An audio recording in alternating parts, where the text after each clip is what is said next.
Shut up! Don't ever do that again. Or else malalagot ka sa akin. Hindi ka pwedeng maglayas nang dahil lang na ayaw mo na nandito si... JJ! Halika! Let's eat! Ang daming food. Good evening po, tita. Good evening. Good evening po, kuya. Good evening, Aris. Upo ka na. Upo ka na. Yan o, ang daming chicken. Simula bukas, isasabay mo na si JJ sa kotse mo.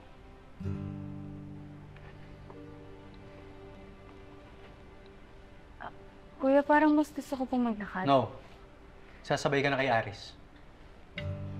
O dahil sasabay ka na kay Aris, kumain na tayo kasi bukas sasabay ka na kay Aris. Kumain na tayo. Chicken? Halika, kumain ka. Yan. Thank you po. O, anak.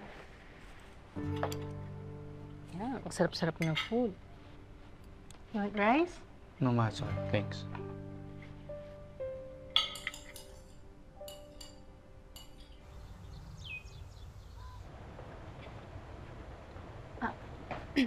Aris, alam ko galit ka sa akin. Gusto ko lang sana mag-sorry kasi sa lahat Jay, ng...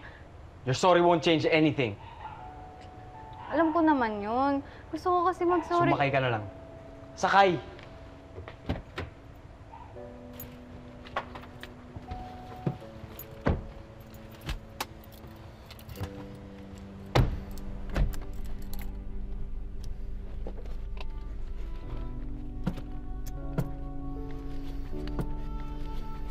Aris, pwede naman ako maglakad. Alam mo, ang galit matagal bago mawala. Sundin mo na lang lahat ng sinasabi ni Kuya.